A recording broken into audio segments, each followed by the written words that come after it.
Hello, everyone, and welcome back to Game Brigade. I'm your host, Brian Greer, and today on the show, we are launching a new series. This is something I've been wanting to do for a few weeks, maybe a month and a half now, because I generally do the should you backs on games that I'm very interested in. Generally, I have found that if I do a should you back, it's normally a game that I am pretty much invested into it, because those videos take hours to do the research and the diving into it to know if it's worth it for me to back, and then I express my opinion to you, my viewers. So I wondered if it would be interesting at all to kind of talk about maybe the games that I'm looking at each week, maybe like the week prior to them launching, and kind of talk about here's some of the games that are on my radar. And then, we can then discuss, doing a deep dive on them later, because there's so many games that hit Kickstarter that I don't cover, but I still check them out. So I definitely figured like this was something lacking on my channel that I felt like could be fleshed out even more or brought to a forefront. So that's what the intention of this new series is. I'm playing around with the idea of like, kickoff, like Kickstarter Kickoff, and talk about like what am I looking at. So I think that's what we're going to start with this with Kickstarter Kickoff for the week of February 15th. So let's go ahead and check out the first game.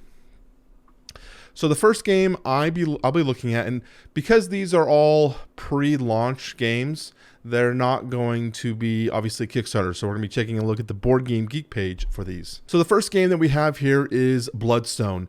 And Bloodstone, from what I gather, now there's a lot of missing holes information here in terms of what this is about. But what I gather is that this is a boss battler arena type game. Similar to, I would say, like Townsfolk Tussle, but it has a campaign mode that's kind of reminiscent of Primal.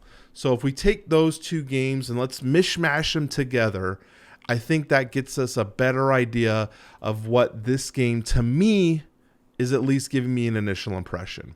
And why do I say that? So what I can gather so far is that this will be a boss battler where you're going to be going on a campaign, and there's going to be a string of bosses. So what you're going to do is you're going to take the first segment, the first game, the first boss, and you're going to read the rules. This is going to be a la Primal to me, where you're going to read the rules, read the mechanics, and maybe the fight, and then you're going to have a few different bosses that you're going to fight in that chain. Kind of reminded me when I was thinking of this of like a World of Warcraft dungeon or a raid, or instead of no trash, no mobs, no trash for you to deal with, no extra junk enemies, but just each boss as you get to the final boss.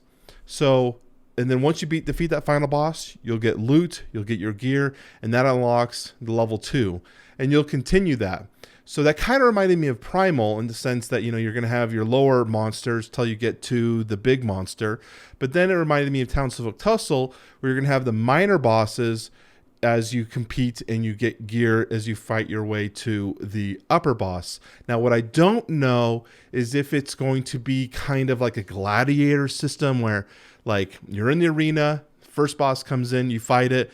Do you get a reprieve? Do we get any gear? Or is it boom, another boss comes in? So this is one that I am going to be looking at the campaign closely, because I want to know more of what this game's offering. Definitely fits my theme in terms of like the high fantasy style. The board here is a little sus to me. I really want to see what this looks like more. It looks a little different. Like, does this move? How is this integrated into the combat system? So definitely there's rooms here. There's been a lot of boss battlers that I've been covering on the channel as of late. And I feel like, how many more can I have? I don't know. I need to check out the campaign. One of the things that's holding this one up at a higher level, it's designed by James Hunson, who's created some great games, and Druid City Games has some pretty good pedigree behind them. So I definitely think there's some value here to be had. So definitely interested in Bloodstone. So that's the first game I'll be taking a look at. Okay, the second game that I'm interested in is kind of the far end of the spectrum in terms of what Bloodstone was. I feel like Stroganov is like way on the other side. This one is a Euro game set in Russia, where it's going to be basically, you're going to have your group and you're going to be doing action, like all Euros. It's a Euro game. You're going to be doing actions, collecting resources, utilizing the combinations to see who does this the best at the end of the 4 rounds. What I like about this game is how clean it looks. I think it looks pretty well designed here in terms of the layout of the cards, how the iconography is laid out. Pretty interesting to me in regards to that. I've got a lot of Euros right now, and I just went in on Darwin's Journey. So do I need another one? I'm not so sure as of right now, but I definitely think I'm willing to take a look at it and see what they're offering, the campaign, what makes Stroganov unique. Sorry, that name tag took me off by a second. What does it make it unique, and what makes me want to play it? When I clicked on the ratings, I was surprised to see that the ratings were fairly high from people that had played prototypes, and something that was very wanted to bring to attention here. This line really struck me hard. Not the awesome first player mechanic, although I'm interested to know what it is. Mind-breaking selection of actions. That I love. I love actions. I love decisions. I love the anything that gives me analysis paralysis, because I don't get bogged down too much with that. So anytime there's a lot of actions to make decisions from, I'm definitely down. So that was one of the biggest reasons I was wanting to take a look at this game. Okay, so the next one is probably maybe a cop out for me. I don't know how to say this. City of Crowns. This is a Paladins of the West Kingdom expansion. Disclaimer, I have not played a single West Kingdom, like Vikings or Architects, any of them. I've not played any of them. But I've got one of my best friends who swears by them. He just tells me that they are some of the best games that he has. And I see them all the frickin' time at the game store. So when this came up, I was like, okay, this is probably going to have an opportunity to pick up Paladins in the core set. I need to check out one. Is there any promos or any exclusives?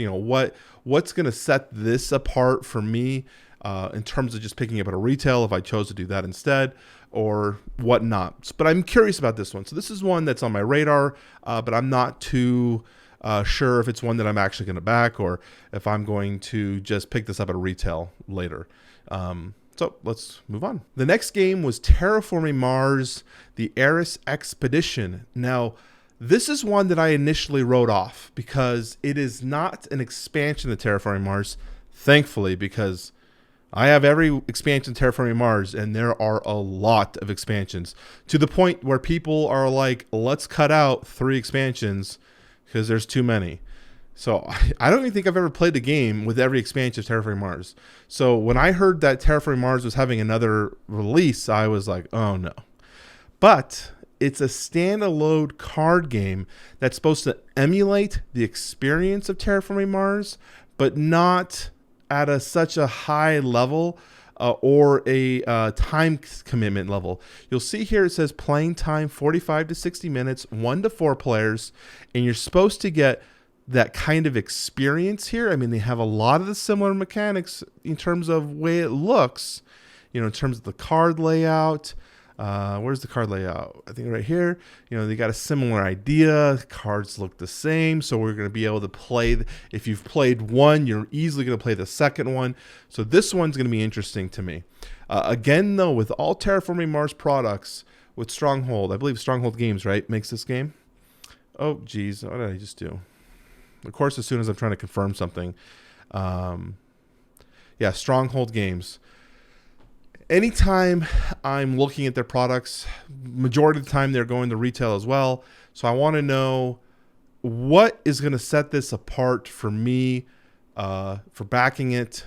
How much is the shipping going to be? I'm assuming it's going to be minimal shipping, maybe $10 to $15. And are there any exclusives? And what I see them doing are adding Kickstarter exclusives or Kickstarter time-gated exclusives, so like something that could be released later on their store, but for Terraforming Mars.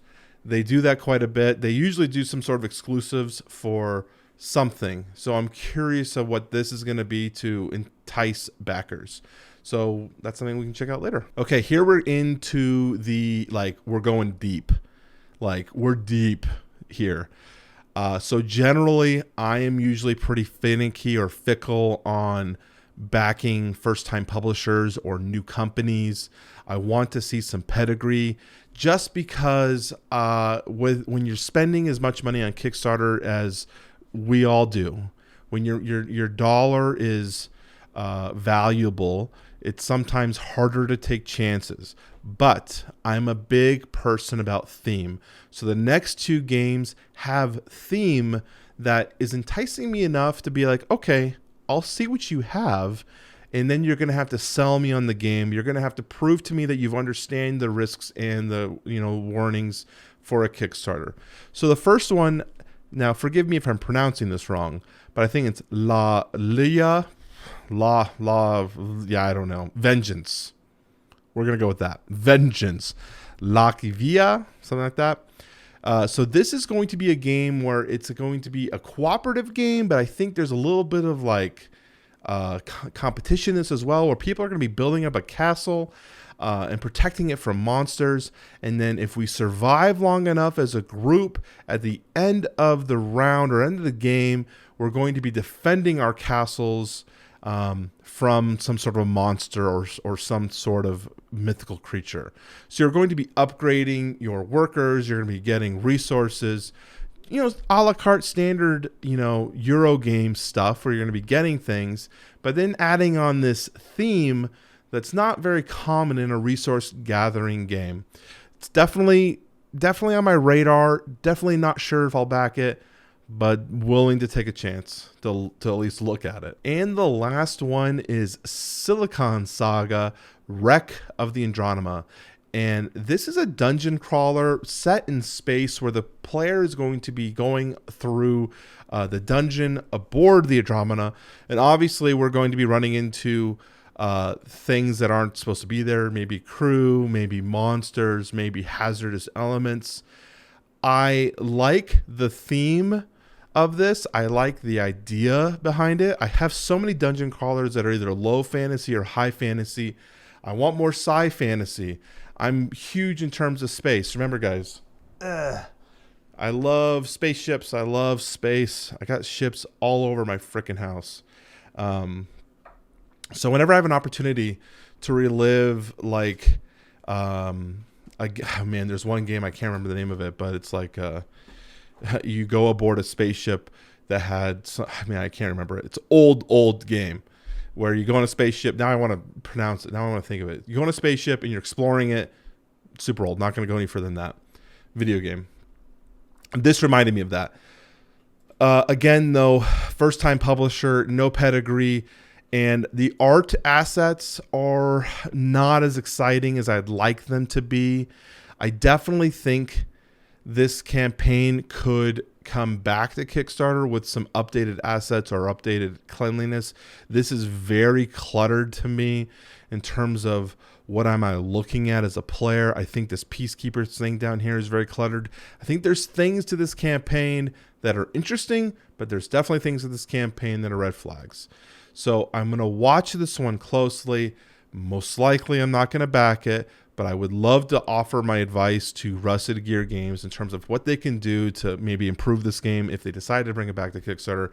But they might be successful. Who knows? But I'm interested. So Silicon Saga, Wreck of the Andromeda. So that was, 6 or 7? I don't know. The games that I'm looking at coming out to Kickstarter this week. There's a whole bunch of games coming out to Kickstarter. And I know there's a lot of channels out there that cover like everything that comes out each week. And I'm like, man, that's a lot of games to cover. So I just kind of stayed out of the area. But I thought, maybe people would be interested in knowing the games that have piqued my interest.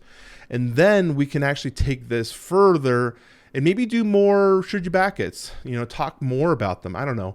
I thought this would be a good stepping stone.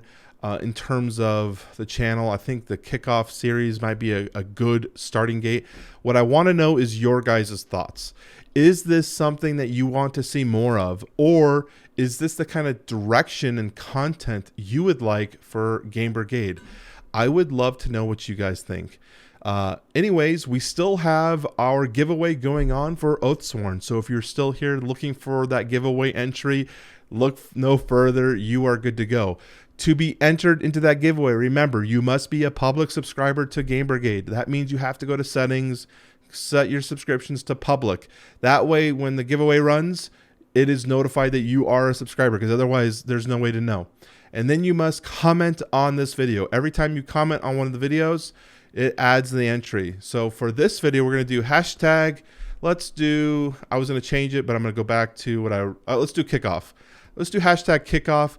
I want to do something like opinion, but we've already done that. But please, with hashtag kickoff, let me know what you think of this video series, and maybe share your thoughts on how I can improve the channel. Let me know what you guys want to see, because again, I'm here for you. I want to make this channel grow. I guess to round this off, I'll do the standard YouTube stuff. If you want to help me grow, if you want to help push this channel to further, make sure you hit that like button. Every time you hit the like button, it shows the YouTube algorithm that this is a good channel, the content's worth watching, and maybe, just maybe, your friends will watch it too. If you want to support me, again, I thank you for subscribing and helping me grow. I will talk to you all very soon. Bye-bye.